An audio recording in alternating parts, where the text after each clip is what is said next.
Welcome to my YouTube channels. सबसे पहले मैं आप सब लोगों को ये रिक्वेस्ट करना चाहती हूँ कि जिन लोगों ने अभी तक मेरा चैनल सब्सक्राइब नहीं किया तो प्लीज़ मेरे चैनल को लाइक करें, सब्सक्राइब करें और शेयर करें, ठीक है। तो आज के जो लेक्चर में हम टॉपिक डिस्कस करेंगे वो है डाइइलेक्ट्रिक प्रॉपर्टी ऑफ सॉलिड, ठीक है। तो चलिए जी स्टार्ट करते हैं। फिर सबसे पहले हम यहाँ पे बात करते हैं कंडक्शन बैंड और वैलेंस बैंड की, ठीक है।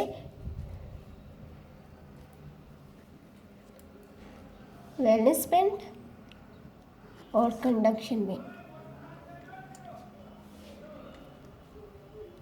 अगर हमारे पास वैलेंस बैंड और कंडक्शन बैंड में अगर जो हमारे पास ये गैप है, अगर ये 3 इलेक्ट्रॉन वोल्ट से ज़्यादा आ गया, ज़्यादा हुआ ये बैंड को गैप, तो हम ये कहेंगे कि ये हमारे पास क्या है, इंसुलेटर है, ठीक है। इंसुलेटर में हमारे पास, हम इंसुलेटर को कहते हैं कि insulator is a bad conductor of electricity. ये इलेक्ट्रिसिटी को कंडक्ट नहीं करते क्योंकि इनके अंदर जो होते हैं, इनके बीच में जो एनर्जी का बैंड गैप है ये बहुत ज़्यादा होता है, ठीक है। हमें यहाँ से इलेक्ट्रॉन को यहाँ पे फ्लो करवाने के लिए इतनी एनर्जी देनी पड़ेगी, तभी हमारे पास क्या होगा, यहाँ पे जो इलेक्ट्रॉन है वो मूव करेंगे और हमारे पास चार्जेस फ्लो होंगे और करंट प्रोड्यूस होगा। तो अब इतनी ज़्यादा एनर्जी है और इतना ज़्यादा बैंड गैप है, तो हम इस वजह से इंसुलेटर जो होते हैं हमारे पास बैड कंडक्टर ऑफ इलेक्ट्रिसिटी होते हैं। हम इनको कहते हैं कि ये हमारे पास क्या है, इंसुलेटर है जिनका बैंड गैप 3 इलेक्ट्रॉन वोल्ट से ज़्यादा हो जाए, राइट। अब हम बात करते हैं यहाँ पे डाइइलेक्ट्रिक क्या होते हैं। डाइइलेक्ट्रिक भी बेसिकली हमारे पास इंसुलेटर ही होते हैं। ये हमारे पास, जैसे कि मैं बात करती हूँ यहाँ पे, अब हम ये देखते हैं कि हमारे पास जो इंसुलेटर होते हैं वहाँ पे जो है करंट क्यों नहीं फ्लो करता। करंट इस वजह से फ्लो नहीं करता क्योंकि ये हमारे पास, जैसे में ये न्यूक्लियस और ये हमारे पास इलेक्ट्रॉन, ये न्यूक्लियस है और इलेक्ट्रॉन जो है न्यूक्लियस के अराउंड यहाँ पे रिवॉल्व कर रहा है, ठीक है। अब यहाँ पे देखें, इस न्यूक्लियस ने इलेक्ट्रॉन को स्ट्रॉन्गली बाउंड किया हुआ है और ये हम अगर यहाँ पे ये इलेक्ट्रॉन फ्री नहीं हो पाता, जिसकी वजह से हमारे पास कंडक्शन नहीं होती। और हम बात करते हैं यहाँ पे डाइइलेक्ट्रिक भी बेसिकली हमारे पास इंसुलेटर होते हैं। इनके पास कोई भी चार्ज नहीं होता जो कि इलेक्ट्रिसिटी को कंडक्ट कर सके। और यहाँ पे दूसरी बात, मैं ये डाइइलेक्ट्रिक के बारे में अब ये कहना चाहती हूँ कि डाइइलेक्ट्रिक में जैसे ये न्यूक्लियस और ये इलेक्ट्रॉन, इस इलेक्ट्रॉन का भी सेंटर यही है और इस न्यूक्लियस का भी सेंटर यही है। ये दोनों के सेंटर एक जगह पे कोइंसाइड कर रहे हैं, इन दोनों के सेंटर एक ही जगह पे हैं, ये एक दूसरे के साथ कोइंसाइड कर रहे हैं, ठीक है। अब हम डाइइलेक्ट्रिक यहाँ पे थोड़ा मैं बता देती हूँ कि डाइइलेक्ट्रिक क्या होते हैं। डाइइलेक्ट्रिक, जैसे कि मैंने आपको बताया कि ये इंसुलेटर होते हैं, ठीक है। ये इंसुलेटर होते हैं और इनके पास कोई भी फ्री चार्ज कैरियर नहीं होता कंडक्शन के लिए। अगर हम इन डाइइलेक्ट्रिक को किसी भी इलेक्ट्रिक फील्ड में रखते हैं तो फिर डाइइलेक्ट्रिक का बिहेवियर क्या होते हैं, चलें वो देखते हैं। हम क्या करते हैं, अगर हम डाइइलेक्ट्रिक सब्सटेंस में से इलेक्ट्रिक फील्ड, अगर हम यहाँ पे इलेक्ट्रिक फील्ड पास भी कर दें तो ये फिर भी जो है इलेक्ट्रिक करंट को फ्लो नहीं होने देते। क्यों इनमें हमारे पास करंट फ्लो नहीं होता? मेन वजह यही है कि जो हमारे पास इलेक्ट्रॉन होते हैं वो न्यूक्लियस के साथ स्ट्रॉन्गली बाउंड हुए होते हैं और जब हम बाहर से इलेक्ट्रिक फील्ड अप्लाई करते हैं तो इस रिज़ल्ट में हमारे पास क्या होता है।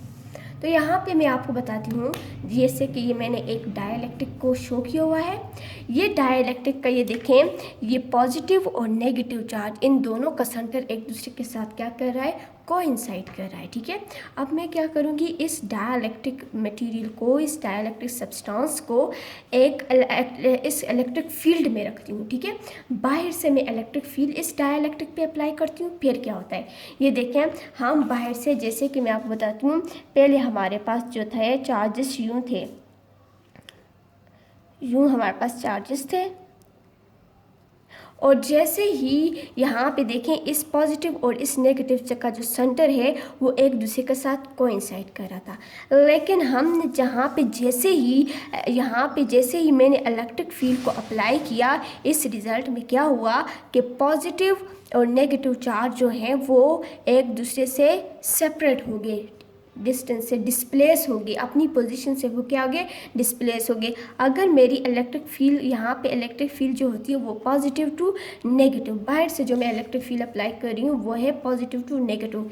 यहाँ पे क्या होगा, जैसे ही मैं इस डाइलेक्ट्रिक को इलेक्ट्रिक फील्ड इन पे अप्लाई करती हूँ तो क्या होता है, पॉजिटिव और नेगेटिव चार्ज जो होते हैं वो डिस्प्लेस हो जाते हैं, उनके बीच में डिस्टेंस क्रिएट हो जाता है। ठीक है, ये डिस्टेंस क्रिएट होता है हमारे पास, क्योंकि जो अब ये हमारे पास जो नेगेटिव चार्ज होंगे, जो नेगेटिव इलेक्ट्रॉन होंगे वो पॉजिटिव प्लेट की तरफ मूव करेंगे, और जो हमारे पास पॉजिटिव चार्ज होंगे वो हमारे पास नेगेटिव प्लेट की तरफ मूव करेंगे, और इसी तरह दो चार्जेस के बीच में डिस्प्लेसमेंट क्रिएट हो जाएगी। ठीक है, अब हम थोड़ा सा यहाँ पे डिस्कस कर लेते हैं। When dielectric material is place in an external field E not, हम जब किसी भी डाइलेक्ट्रिक मटेरियल को एक्सटर्नल फील्ड में रखते हैं, उसको मैं कह रही हूँ, जो बाहर से मैं फील्ड अप्लाई कर रही हूँ उसे मैं ई नॉट कह रही हूँ। ठीक है, जब हम बाहर से ई नॉट फील्ड अप्लाई करते हैं तो क्या होता है, पॉजिटिव और नेगेटिव चार्ज क्या हो जाते हैं, वो डिस्प्लेस हो जाते हैं, और होल वॉल्यूम में इसी तरह हमारे पास जहाँ पे पॉजिटिव और नेगेटिव चार्ज क्या होते हैं, डिस्प्लेस हो जाते हैं, और यही डिस्प्लेसमेंट्स ऑफ चार्जेस को हम क्या कहते हैं, डाइपोल मूवमेंट्स। दो चार्जेस के बीच में हमारे पास जब डिस्टेंस क्रिएट हो जाता है तो उसे डाइपोल कहा जाता है, तो ये डाइपोल हमारे पास क्रिएट हो जाती है। अब यहाँ पे नेक्स्ट हम डिस्कस करेंगे पोलराइजेशन क्या होती है।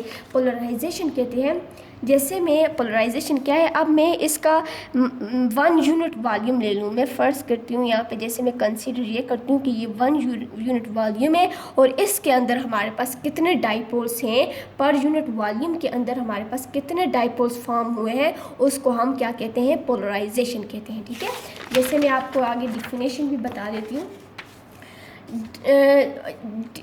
Polarization is defined as the dipole moment per unit volume of the material।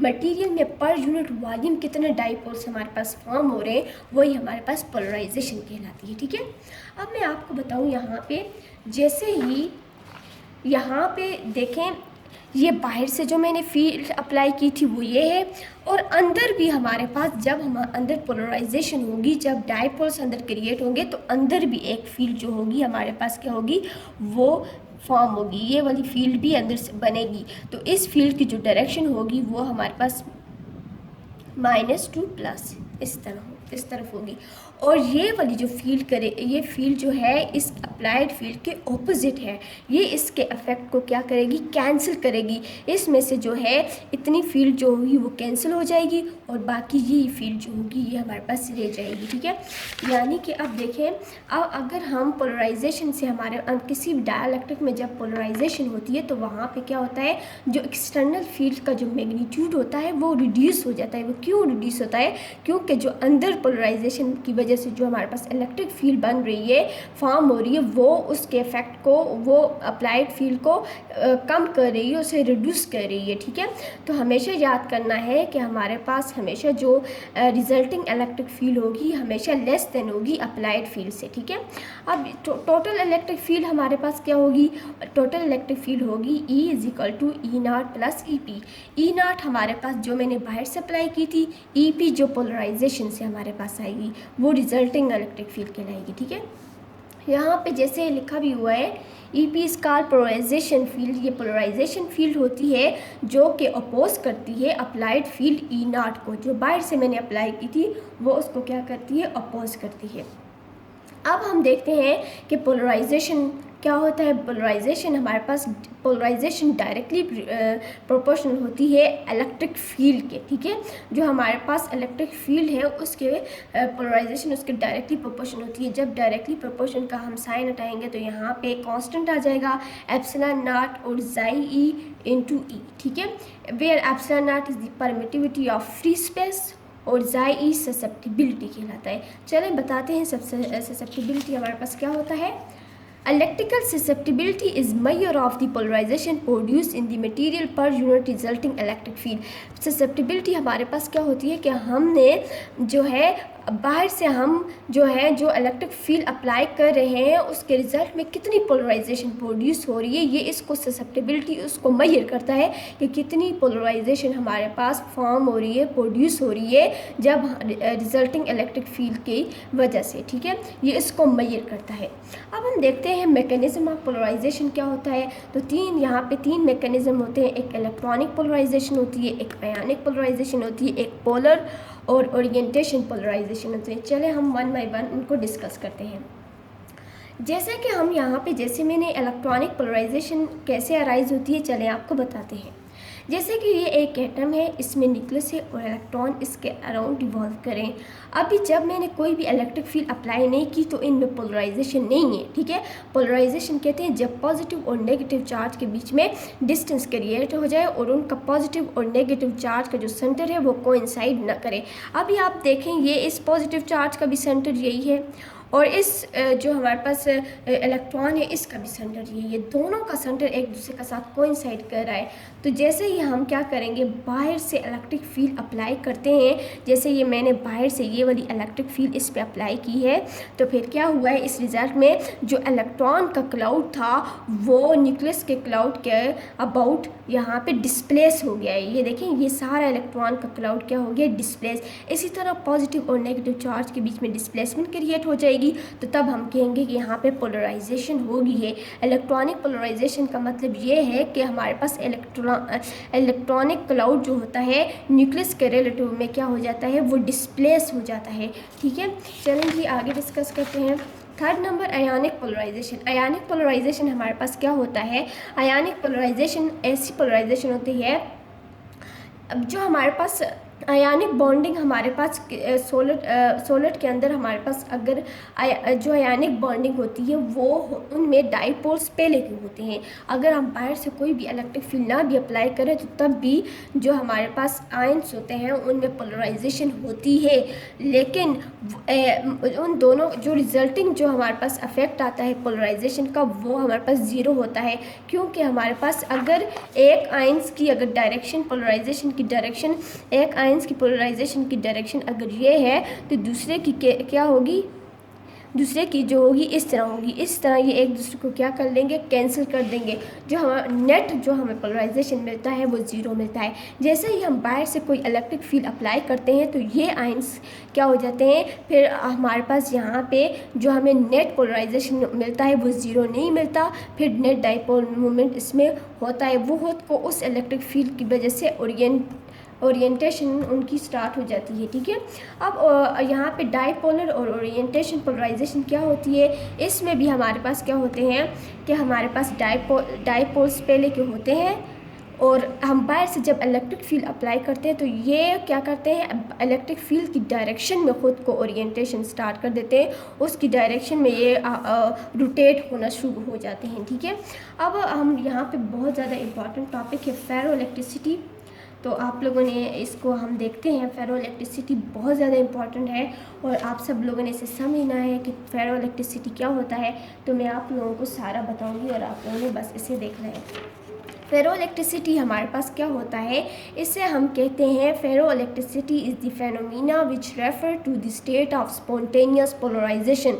यानी कि स्पॉन्टेनियस पोलराइजेशन का मतलब ये है कि हमारे पास अगर फेरो इलेक्ट्रिसिटी वो हमारे पास मटेरियल होते हैं, अगर बाहर से हम कोई भी इलेक्ट्रिक फील्ड अप्लाई नहीं करते तो तब भी इनके अंदर क्या होता है, डाइपोल्स मूवमेंट होती है, पोलराइजेशन होती है।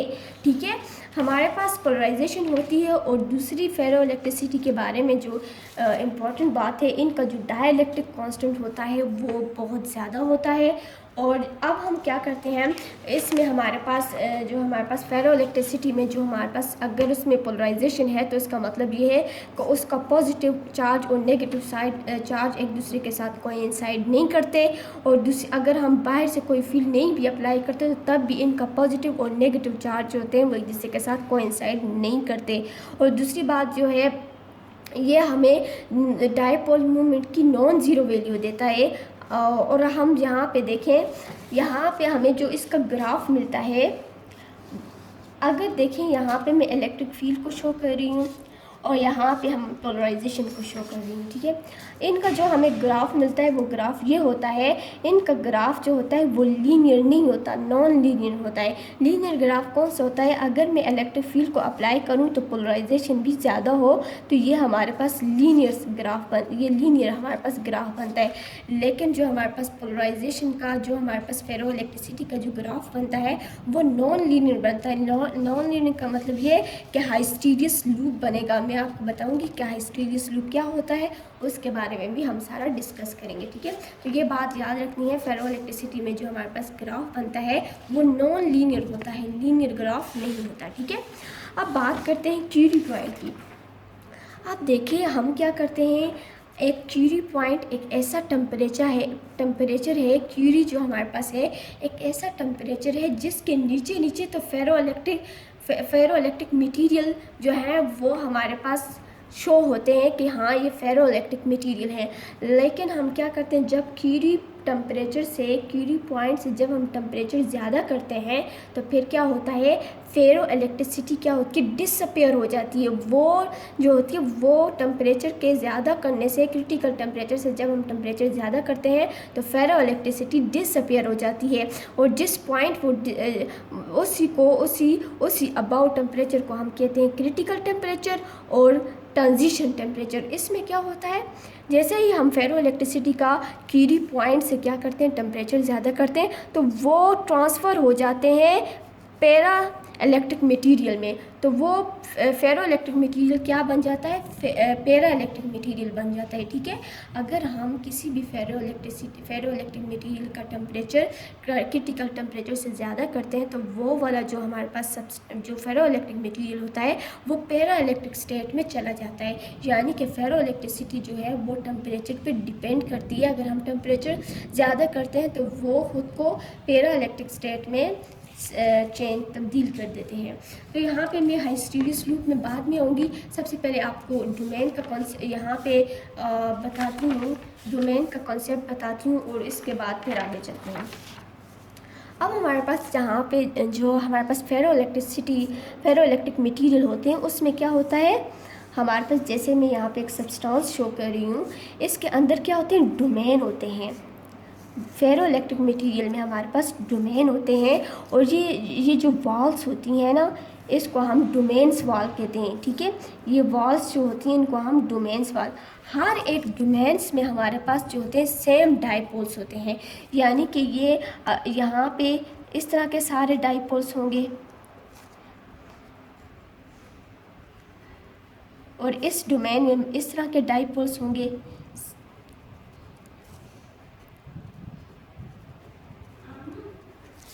और इसमें हमारे पास इस तरह के डोमेन्स होंगे, ठीक है।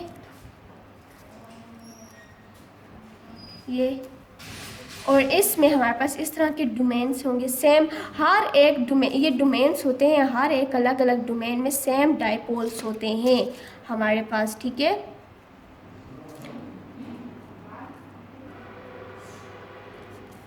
ठहरे मैं ये बना देती हूँ।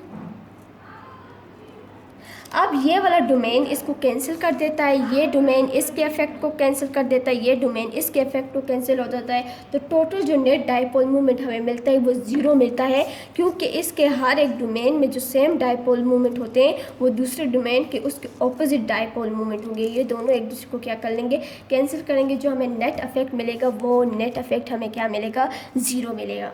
चलें हम जो में या फेरो इलेक्ट्रिक जो मटीरियल है उनकी मैं आपको एग्जांपल बता देती हूँ। बेरियम टाइटेनेट हो गया और सोडियम नाइट्रेट्स, ये हमारे पास एग्जांपल है फेरो इलेक्ट्रिसिटी की। अब यहाँ पे बहुत ही इंपॉर्टेंट जो ग्राफ में डिस्कस करने वाली हूँ वो है हाइस्टीरियस लूप। ये ग्राफ बहुत ज़्यादा इंपॉर्टेंट है, ठीक है। चलें फिर डिस्कस करते हैं। हम क्या करते हैं, यहाँ पे मैं आपको बता देती हूँ। चलें जी, यहाँ पे इधर देख लें। ये एक्स एक्सिस पे मैं क्या करती हूँ, इलेक्ट्रिक फील्ड को शो करती हूँ और वाई एक्सिस पे पोलराइजेशन को फील करती हूँ, ठीक है।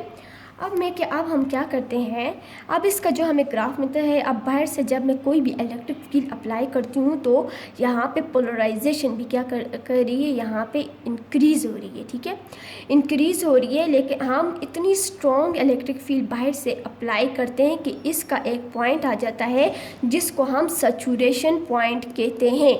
वहाँ पे जब हम इलेक्ट्रिक फील्ड को अगर हम ज़्यादा भी करेंगे तो फिर भी अब इससे ज़्यादा हमारे पास जो होंगे पोलराइजेशन नहीं होगी। अगर हमने फेरो इलेक्ट्रिक मटेरियल को इतनी इलेक्ट्रिक फील्ड दे दी है कि वो सैचुरेटेड पॉइंट पे पहुँच चुका है, अगर हम इसे और ज़्यादा अगर इलेक्ट्रिक फील्ड देंगे तो तब इसमें पोलराइजेशन और नहीं होगी, क्योंकि सारे के सारे डोमेन्स ने क्या कर दिया, ये सारे के सारे डोमेन्स ने सारे के सारे डोमेन्स जो है एक ही डायरेक्शन में क्या हो गए, वो अलाइन हो चुके हैं। अब अगर आप इलेक्ट्रिक फील्ड अप्लाई भी करते हैं तो तब इस पर कोई इफेक्ट नहीं पड़ेगा।